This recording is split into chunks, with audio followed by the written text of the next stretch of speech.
तो पिछले 5 वीडियो में सेम टी शर्ट पहनने के बाद मैं आ गया हूँ एक नई टी शर्ट और एक नई वीडियो लेकर। तो इस वीडियो में मैं बात करने वाला हूँ आर्टिफिशियल इंटेलिजेंस के बारे में। आर्टिफिशियल इंटेलिजेंस क्या है, वो काम कैसे करता है, उसके मॉडल्स कैसे क्रिएट किए जाते हैं, उसके कुछ बेनिफिट्स और फिर उसके कुछ डार्क साइड्स के बारे में भी बात करूँगा। वीडियो को एंड तक ज़रूर देखेगा एंड जल्दी जल्दी वीडियो लाइक भी कर दीजिए। तो इसी के साथ लेट्स बिगिन। तो आर्टिफिशियल इंटेलिजेंस क्या है? आर्टिफिशियल मतलब कोई भी ऐसी चीज़ जो इंसानों ने डेवलप की है। एंड इंटेलिजेंस बहुत सारी मेंटल एबिलिटीज़ जैसे कि problem solving, critical thinking, learning, reasoning आदि, उन सब चीज़ों को मिला के इंटेलिजेंस बनता है। तो एआई एक ऐसी इंटेलिजेंस है जिसको इंसानों ने एल्गोरिथम्स और डेटा के थ्रू क्रिएट किया है।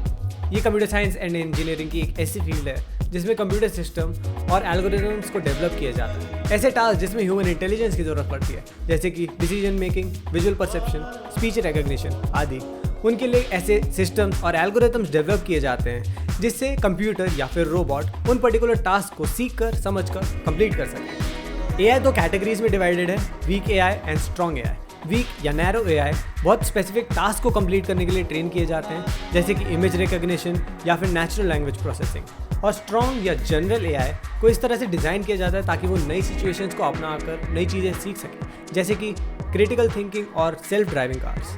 आर्टिफिशियल इंटेलिजेंस का एक बहुत बड़ा सबसेट है मशीन लर्निंग, जिसमें कंप्यूटर सिस्टम्स को डेटा के थ्रू ट्रेन किया जाता है और ये डेटा सेट्स बहुत ही बड़े वॉल्यूम में अवेलेबल होते हैं जिसके थ्रू मशीन्स को पैटर्न्स रिकॉग्नाइज करना सिखाया जाता है एंड उसी के बेसिस पे प्रेडिक्शन और क्लासिफिकेशन किए जाते हैं। इसमें 3 टाइप के एल्गोरिथम्स यूज होते हैं, supervised, unsupervised and reinforced learning.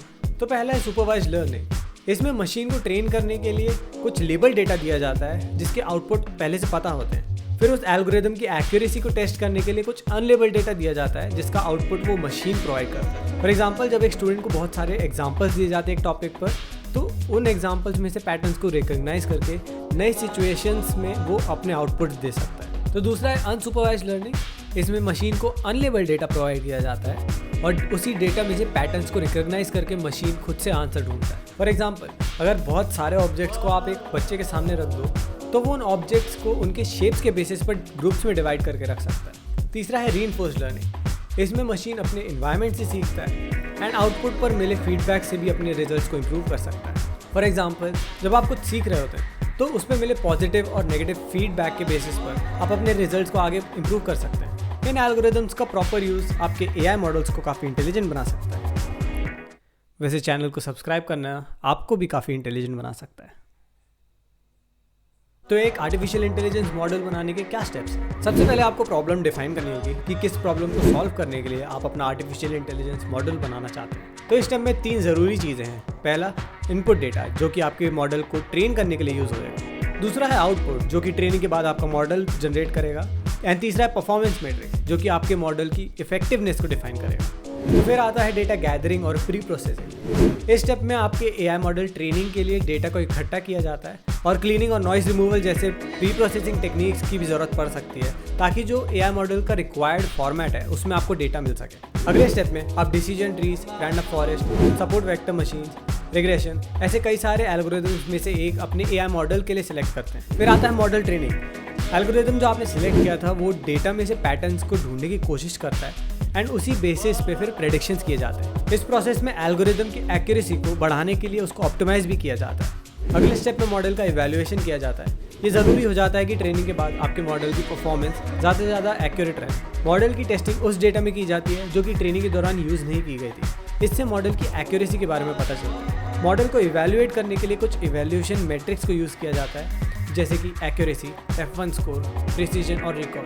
फिर मॉडल को फाइन ट्यून किया जाता है कई पैरामीटर्स को एडजस्ट करके, एल्गोरिथम चेंज करके या फिर डेटा को फिर से प्री प्रोसेस करके। इसमें अलग अलग कॉन्फ़िगरेशंस करते हुए कई एक्सपेरिमेंट्स किए जाते हैं जिससे मॉडल के लिए बेस्ट कॉन्फ़िगरेशन मिल सके। फाइनली मॉडल को डिप्लॉय किया जाता है। अब एआई मॉडल एक ओपन एनवायरनमेंट में है जहाँ पे उसको बहुत सारा नया डेटा मिलता है एंड उस नए डेटा पे बहुत सारा प्रेडिक्शन किया जाता है और डिप्लॉय होने के बाद मॉडल को मॉनिटर किया जाता है एंड टाइम टू टाइम उसको अपडेट भी किया जाता है क्योंकि नए एनवायरनमेंट में आने के बाद नए डेटा से उसको और फाइन ट्यून किया जाता है। अब बात करते हैं आर्टिफिशियल इंटेलिजेंस के बेनिफिट्स के बारे में। इसकी हेल्प से आप अपने बहुत सारे टास्क को ऑटोमेट कर सकते हैं। आपकी प्रोडक्टिविटी बहुत इंक्रीज़ हो सकती है। इससे डिसीजन मेकिंग में भी बहुत हेल्प मिल सकती है आपको एंड आपके बहुत सारे कॉम्प्लेक्स प्रॉब्लम्स को भी सॉल्व करने का काम आ सकता है एंड ये डिज़ास्टर मैनेजमेंट के भी बहुत काम आता है। तो अब बात करते हैं आर्टिफिशियल इंटेलिजेंस के डार्क साइड की। आर्टिफिशियल इंटेलिजेंस के आने से बहुत लोगों की जॉब जा सकती है। एआई कई बार कुछ बायस्ड कंटेंट भी प्रोड्यूस कर सकता है जो कि किसी पर्टिकुलर ग्रुप या फिर कम्युनिटी को टारगेट करता हो। और ऐसा भी हो सकता है कि कभी एआई एक गलत डिसीजन ले तो उसके लिए रिस्पॉन्सिबल कौन होगा, एआई या फिर उसका डेवलपर? ये भी एक सवाल उठता है। और एआई को लेकर कुछ सिक्योरिटी रिस्क भी हैं। फॉर एग्जांपल, अगर कोई एंटरप्राइज को एआई ऑटोमेट कर रहा है और वो एआई एक साइबर क्राइम का हिस्सा हो जाता है तो उसकी वजह से पूरे एंटरप्राइज को नुकसान झेलना पड़ सकता है। कुछ एथिकल कंसर्न्स भी हैं आर्टिफिशियल इंटेलिजेंस को लेकर, क्योंकि प्राइवेसी और सर्वेलेंस को लेकर भी एआई एक थ्रेट बन सकता है। और अगर ऑटोमेटेड वेपन्स एआई के थ्रू कंट्रोल होने लगे तो फिर क्या होगा? ऐसे बहुत सारे कंसर्न्स हैं जो पब्लिक एआई की वजह से फेस कर सकती है, बट होपफुली आगे चलकर ये बेहतर ही होएगा। So that is it for this video पसंद आई होगी तो लाइक ज़रूर करिएगा एंड आप अपने पर्सपेक्टिव भी शेयर कर सकते हैं कमेंट बॉक्स में कि आपको एआई के बारे में क्या लगता है। चैनल को सब्सक्राइब ज़रूर करिएगा। Till then see you in the next one, take care, bye bye.